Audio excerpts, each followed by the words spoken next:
Hello, in today's video I want to talk about this 286 motherboard. And I know my channel's been mostly about the 8088 and my 8088 project, and this does tie into that. I guess I'll get right to it. Where it ties in is I get a lot of emails, and it's fine, about the 8086. And what I have to explain in my emails most of the time, and on the Discord page, had a lengthy discussion with somebody recently. You can't model an 8086 after my 8-bit system or any 8-bit system. You've got to model it after a 16-bit system like this. It may not need to be a 286, but at least a 16-bit system. So let me just kind of show the features of this board and what applies. So, I mean, you got your 16-bit slots here. You know, your extension here is your 16-bit. Add some address into your data. Some interrupts are added. Got an 8-bit slot on here. That's fine. You can have 8-bit slots on a 16-bit board. This one actually has the old power supply connector because it's a 286. And the larger keyboard, which that's fun to have to get the adapter for. I didn't want to unplug this power adapter because every time I do, I break some plastic on there. But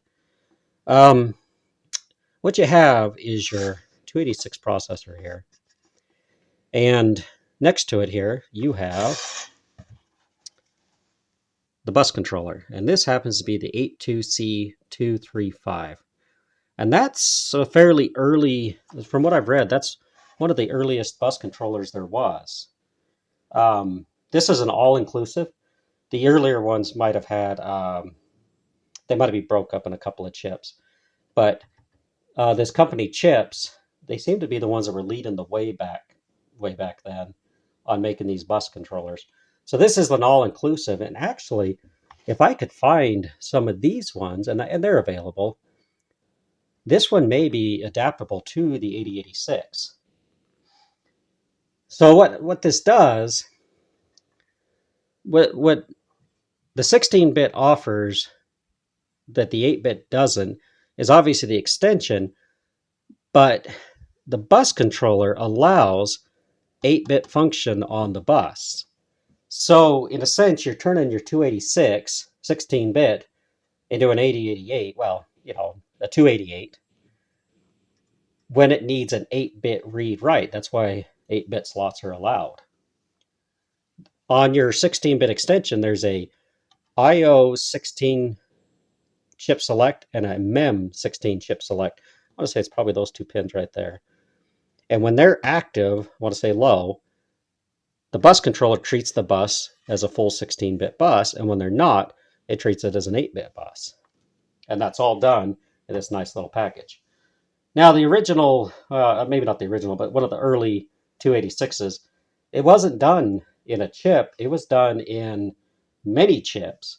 I think they had a PAL in there, a PAL, to do a little bit of the decoding.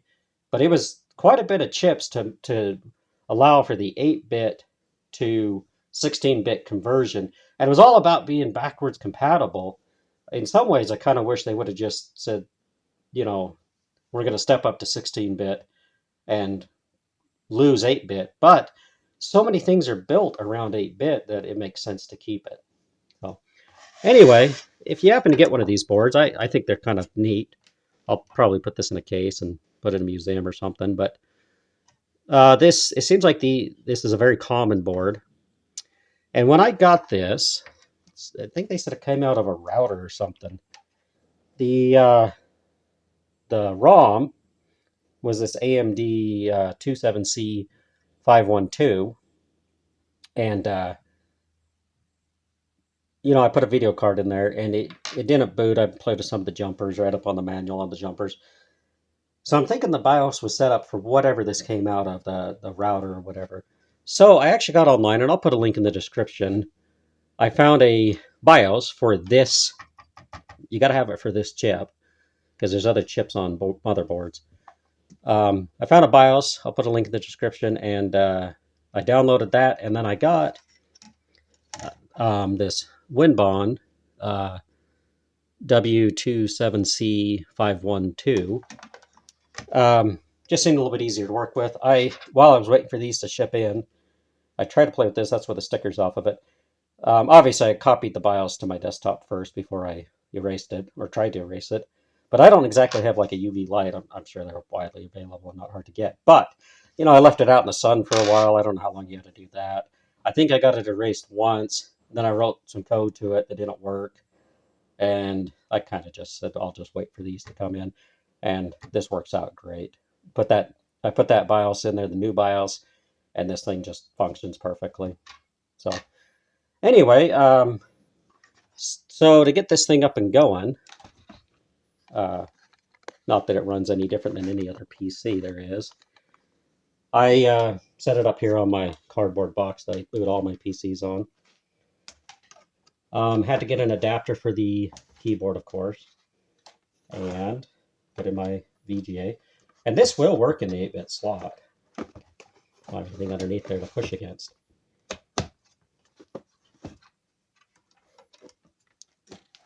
So got to make sure these don't really just ground out against anything. This is not exactly a sanitary, clean, electronically clean environment for it. But so I actually don't really have any hard drive cards that work, but I pulled out my disk on a chip. And we'll plug it in. Any slot should do. And let's go ahead and boot it up. Get them to stay together. So this is the BIOS. Now let's see if we can focus it on that.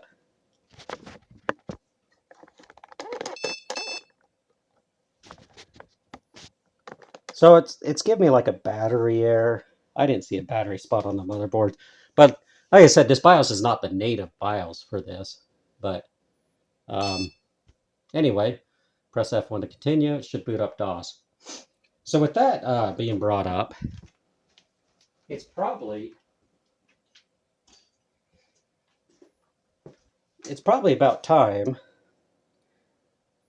that I put this on an ISA card with the BIOS extension to install it, and then I could plug this right into this 286.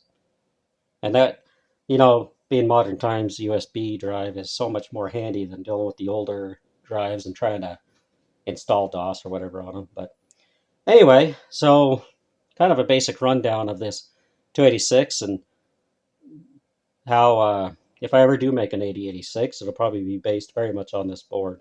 So anyway, thanks for checking out the video today.